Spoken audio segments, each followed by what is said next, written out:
Welcome to Unlike-Minded, a sci-fi audio anthology.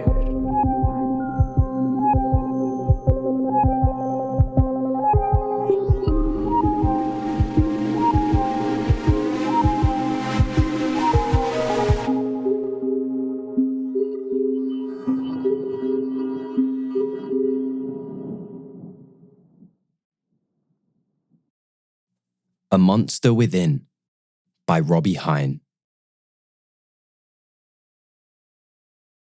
Deep breaths as the fear sinks in. It's not just fear though, is it? Through your veins, in your heart, of your very being. It's poison, a curse, cold and dark, like the very night itself is somehow infiltrating your body. Deep breaths. Feel the warmth of the water. Can it go any warmer? Wash away, scrub clean, let the blood seep into the drains and be free of it. Will you ever really be free of it? Deep breaths, deep breaths, deep breaths. Think back. It was supposed to be a happy occasion, a celebration, a bookend, best friends who've already been through so much together, soon to go your separate ways. Billy headed to New York City to find his start in finance, as his father had done, and his father's father. Alexandra, destined for the opposite coast, an actress, a damn good one, even so young. Kyle, staying in Wisconsin to pursue her PhD, the smartest among you, and the most savvy. And then Brandon, your best friend, your person bound for Chicago, with you, with Asher. That's who you are, who you've always been. Have you ever really been true to him? You're a writer, a creative.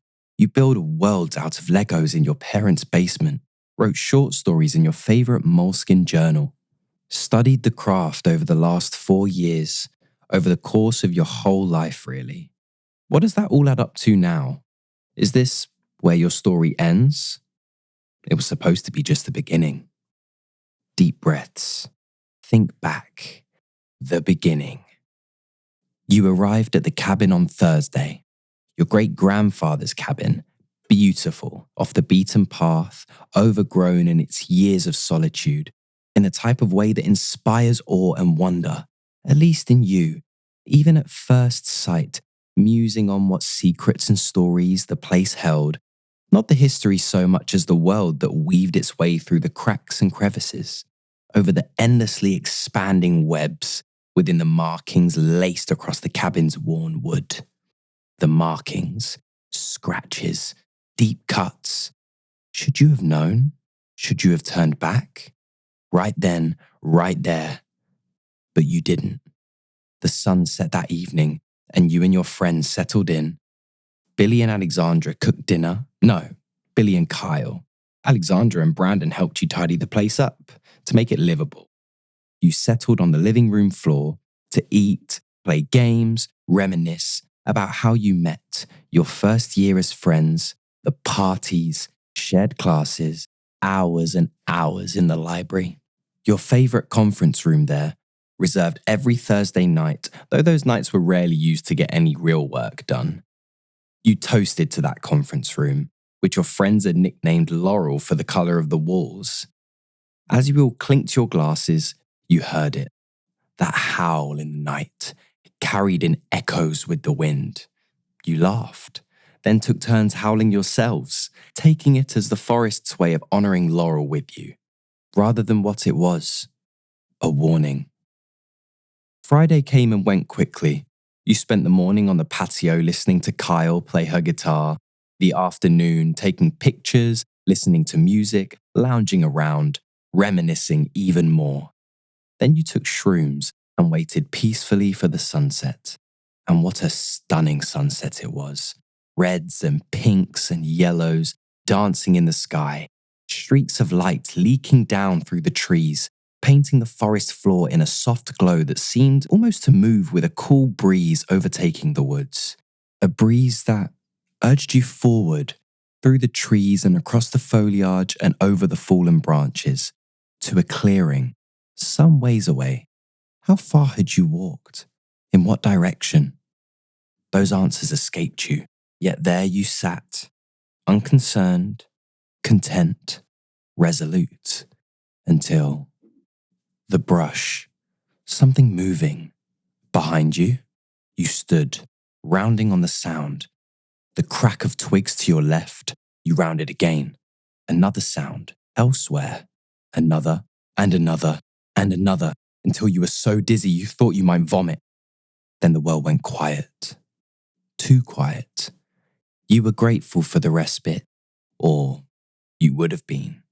Except, when did it get so dark out?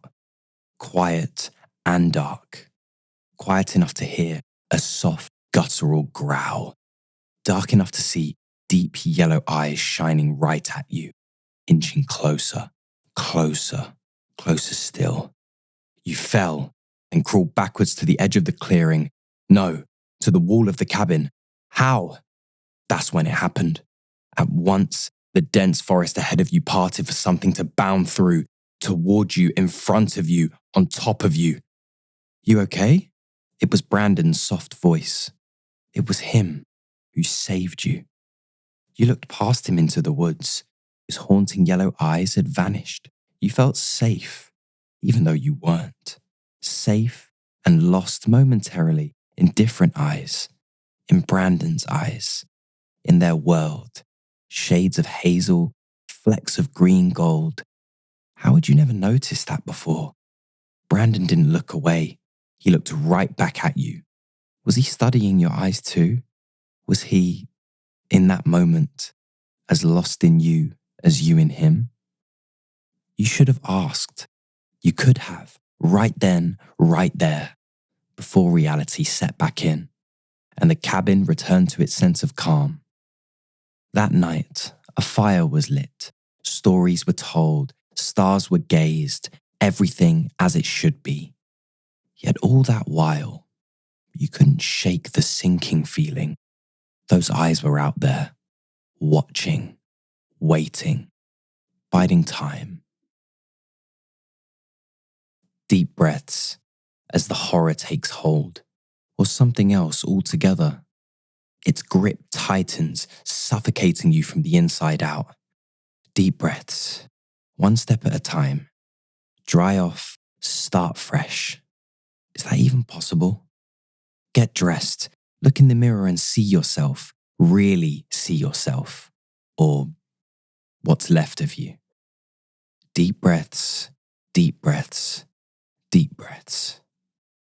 Think back over everything, every detail, every choice, markings on the cabin, a howl in the night, eyes, those yellow eyes, his eyes, hazel and green gold, your best friend, your person. Since that day you met in the dorms, through every lunch at the commissary in your favourite back corner booth, the gen eds you managed to line up, the day trips that felt like sweet escapes, the rooftop above the econ building that you would sneak up to late at night to sit under the stars. Your best days with him are behind you. Are there any good days still to be had? Asher, remember who you are. A friend, a son, a brother, a boy. Imperfect, but good. Messy, but kind. Compassionate, gentle, generous, but broken. Hard on yourself. Lonely, deep down. Lost in the darkness that's always been there. Is that what's bubbling to the surface now? Not something new, but something that's always been there? The monster within. Was tonight your destiny? Deep breaths. Think back. Tonight. The full moon. Another sign. If only you recognized those before it. You wouldn't miss any more though. Not the flickering lights through the cabin, nor the howls carried in the wind. The birds taking flight suddenly. Any other creatures scurrying away, leaving silence in their wake. That same eerie silence you met just the night before in the clearing. Only now, it hung heavy and stale around the cabin like a dark omen. The others didn't seem to notice, or they didn't care. They weren't haunted by deep yellow eyes somewhere in that quiet and darkness.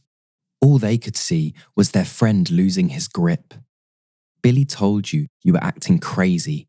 Alexander assured you your mind was playing tricks. Kyle assumed you'd had a bad trip, and this was just a hangover, the lingering after effects. Only Brandon seemed to try understanding there was more at play. Only Brandon seemed to offer any credence to your instinct. Only Brandon seemed to sense what you were feeling, hear what you weren't saying, and see past the assurances and assumptions to what could really be going on. By the time the others finally believed you, hell, when you finally and truly believed yourself, it was too late. You were under attack. The first strike came with a not-so-distant howl, a mournful cry that echoed through the cabin, rattling the walls and sending shivers down your spine. The second assault was more visceral. Scratches on the walls, barely audible over the cracking fire Kyle had going. You thought of the markings that you'd seen when you arrived, the deep cuts in the wood. You swore you could almost feel them along your own skin as the scratching grew louder, more insistent. Then came the low, guttural growls and menacing snarls that crept through those cracks and crevices in the walls, and all those in your body and mind's defenses.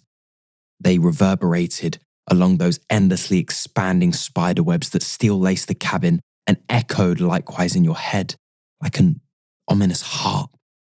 You knew whatever was out there wanted in.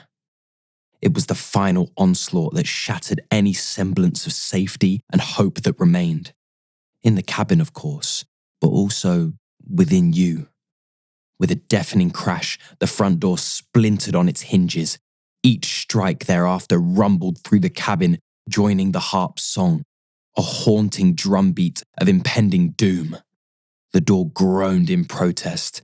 It was a hurling weight against an unsteady barrier. Alexander and Billy shot forward, pushing against the trembling wood, but they were no match.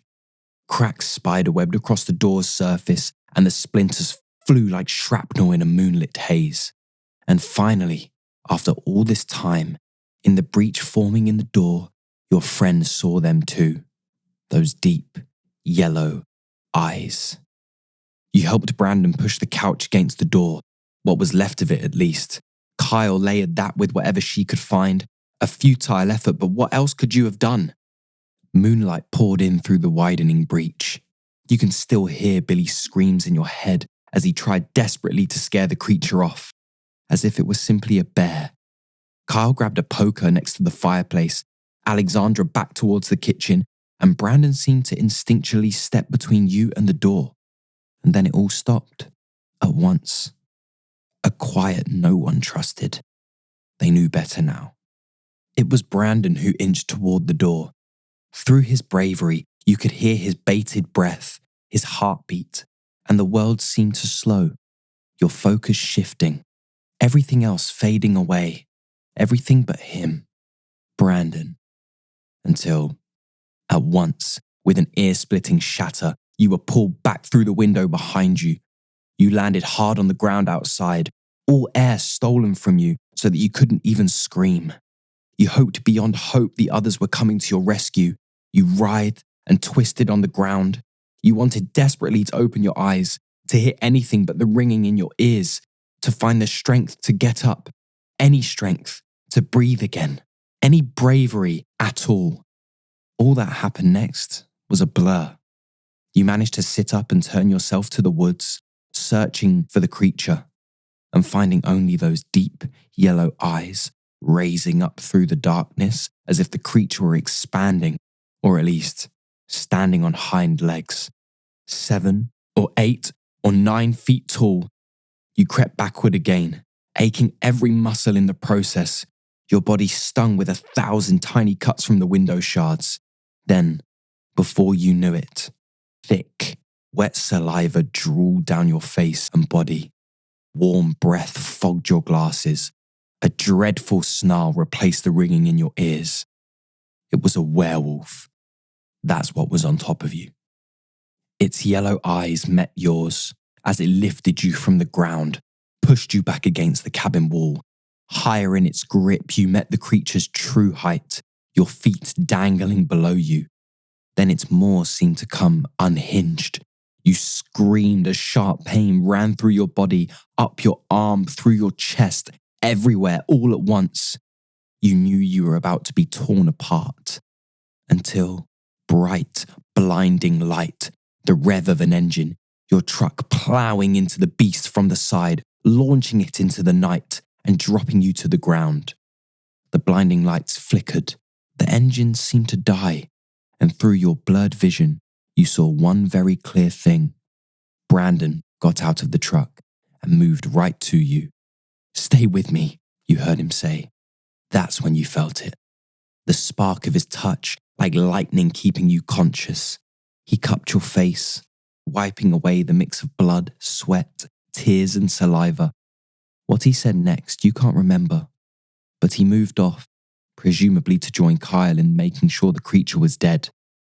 You would have called after him, worried, if his touch hadn't lingered, kind, caring, keeping you safe, until something else took its place within you, a different kind of spark altogether, a pain so deep it could make you wish you died.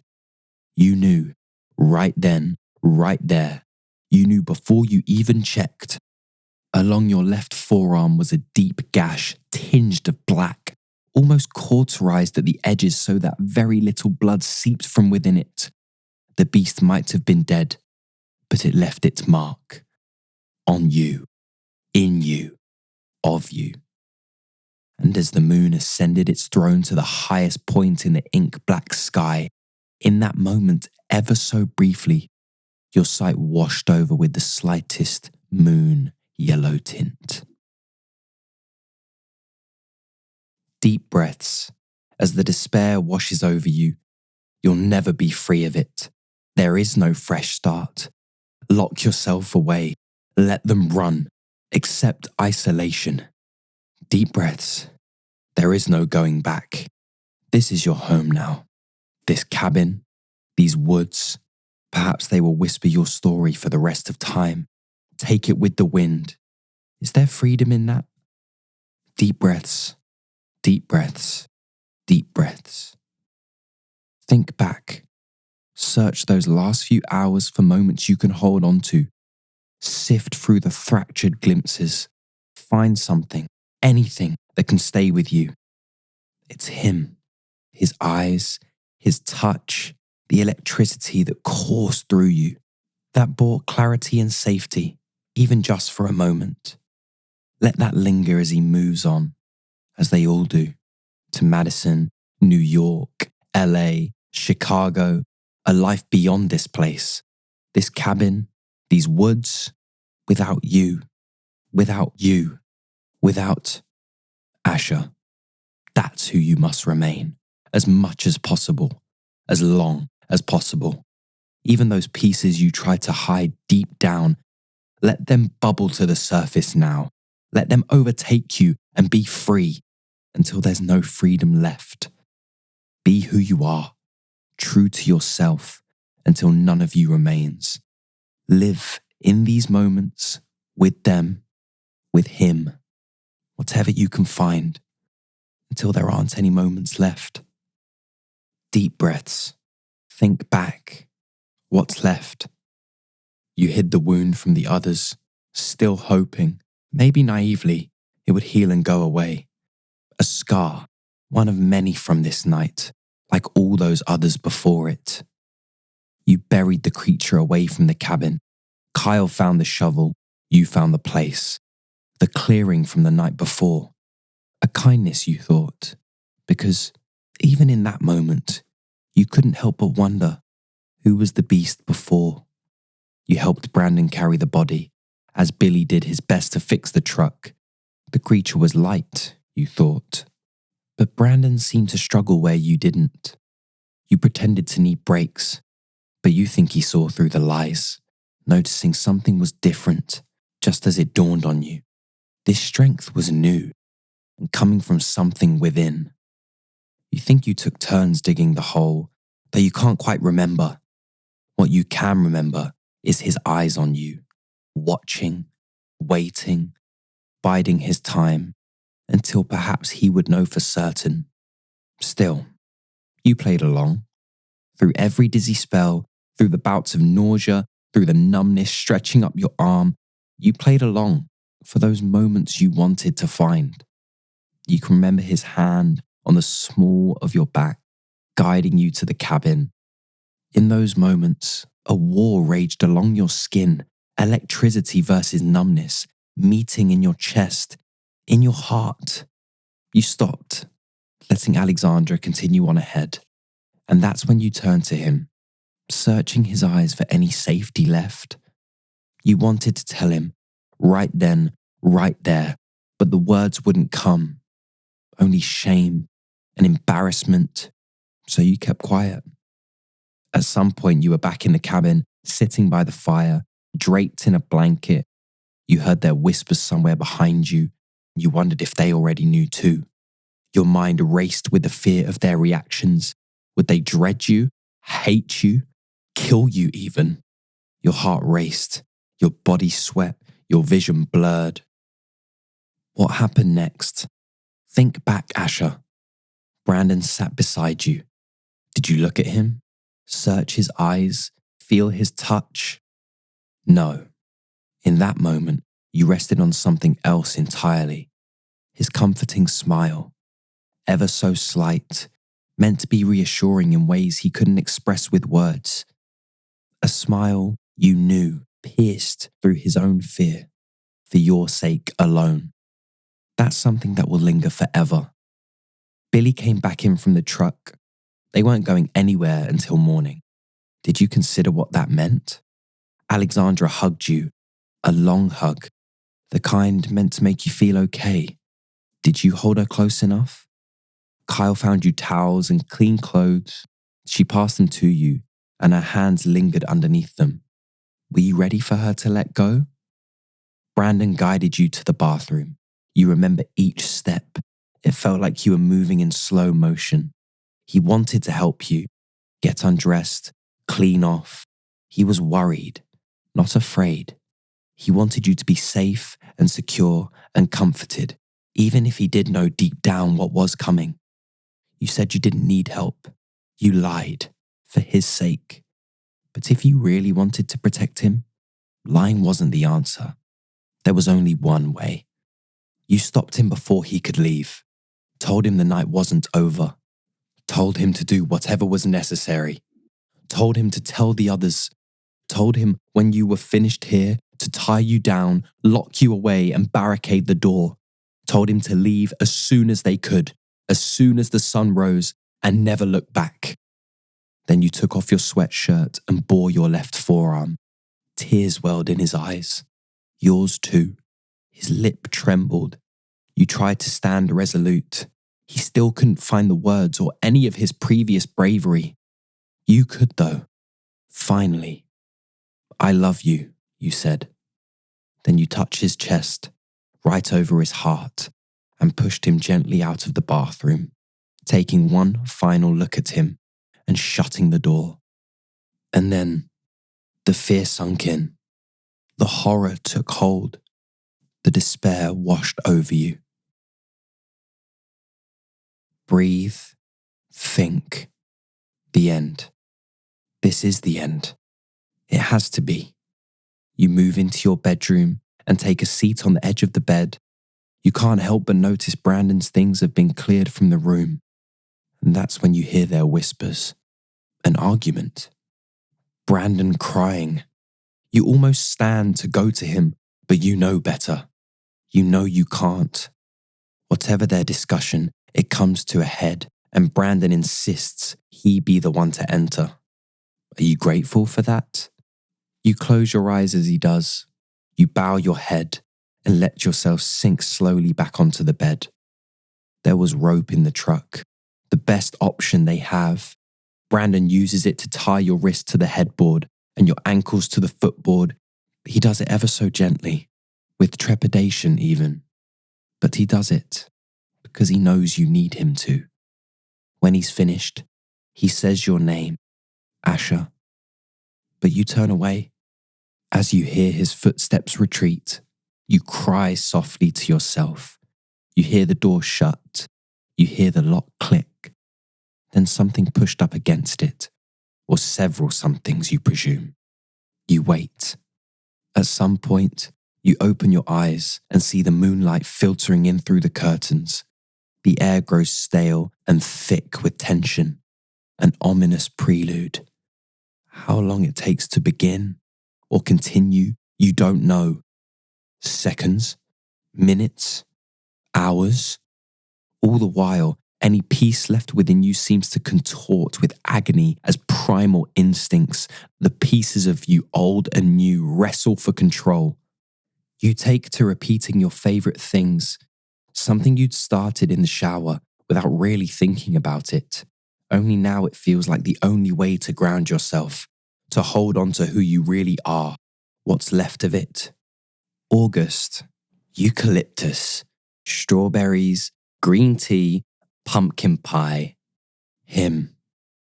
Your muscles tense, your body quivers, you feel the unnatural forces coursing through your veins, and you decide that you have to fight it as much as possible, as long as possible, not for your safety, but for theirs.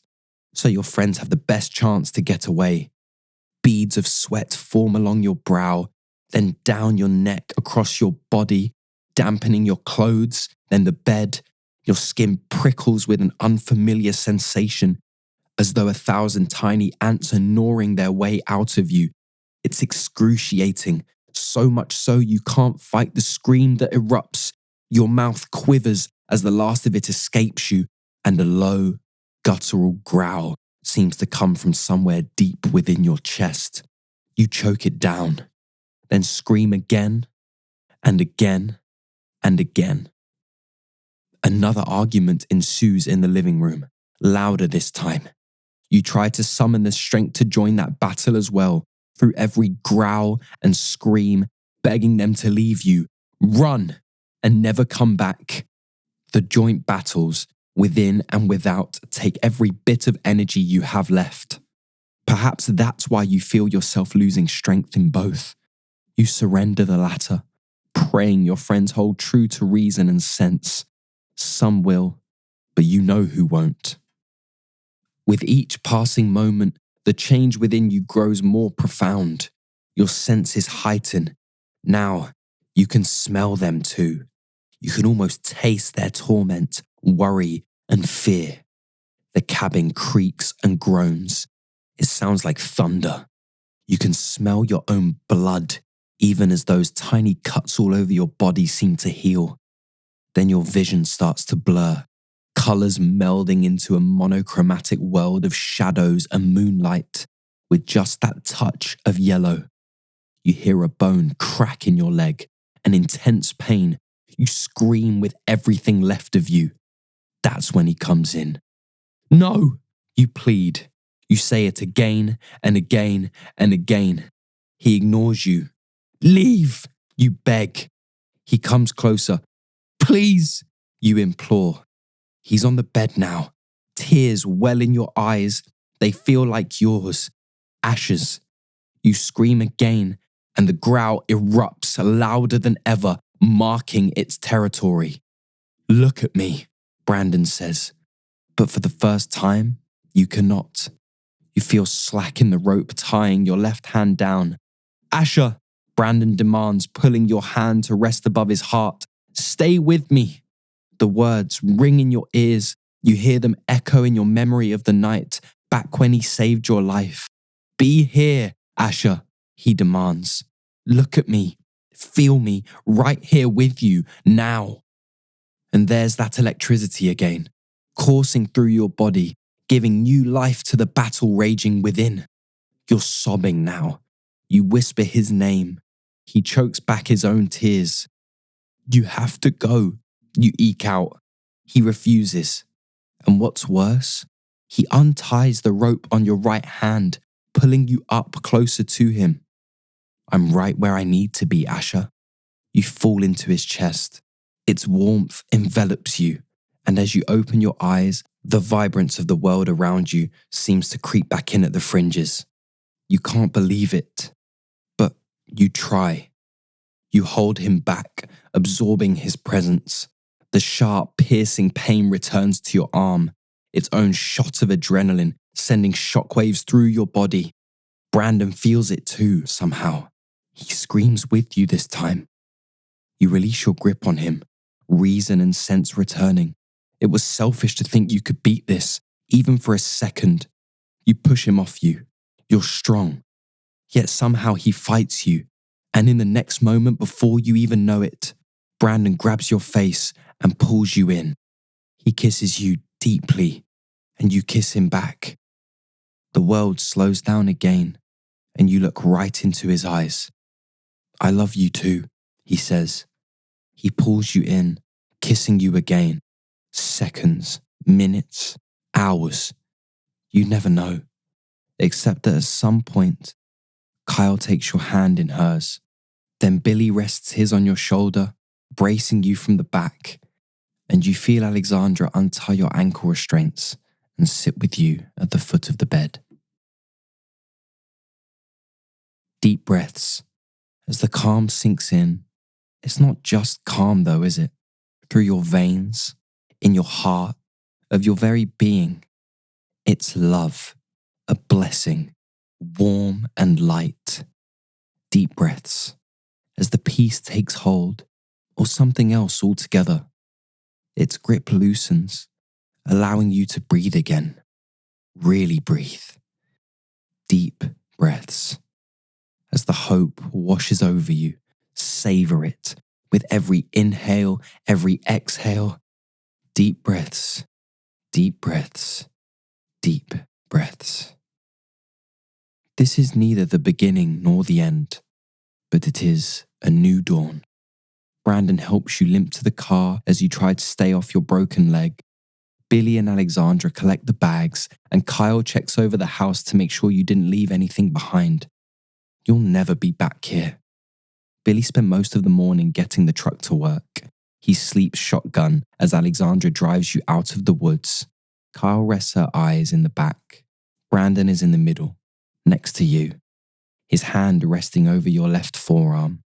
You're both exhausted, but sleep seems too far off. Still, you rest your head on his shoulder. Thank you, you whisper ever so softly. You feel his eyes on you, the soft smile crossing his face. I love you, he whispers back. I love you too, you say. You close your eyes, letting everything about him seep into your thoughts. His eyes, his touch, his smile, him. Perhaps sleep isn't so far off, but the slightest twinge in your arm makes you tense.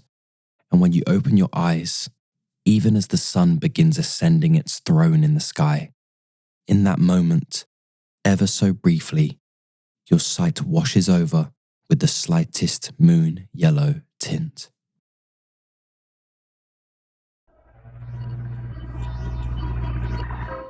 This has been Unlike Minded, a sci-fi audio anthology. Collection 3, Monster Mash. Stories about creatures, chaos, and the supernatural. The Monster Within was written by Robbie, Hyne and narrated by Jayden Revri. Unlike Minded is an August year-round production, created, produced, and edited by Robbie, Hyne. We'd like to give a special thank you to everyone who has supported this independent podcast production. You can keep up to date and find more info about this podcast and others on Instagram at the handle AugustYearRoundProd, or email us at augustyearround@gmail.com. And be sure to subscribe, leave a rating and review, and tune in next week for another episode of Unlike Minded. Thank you for listening.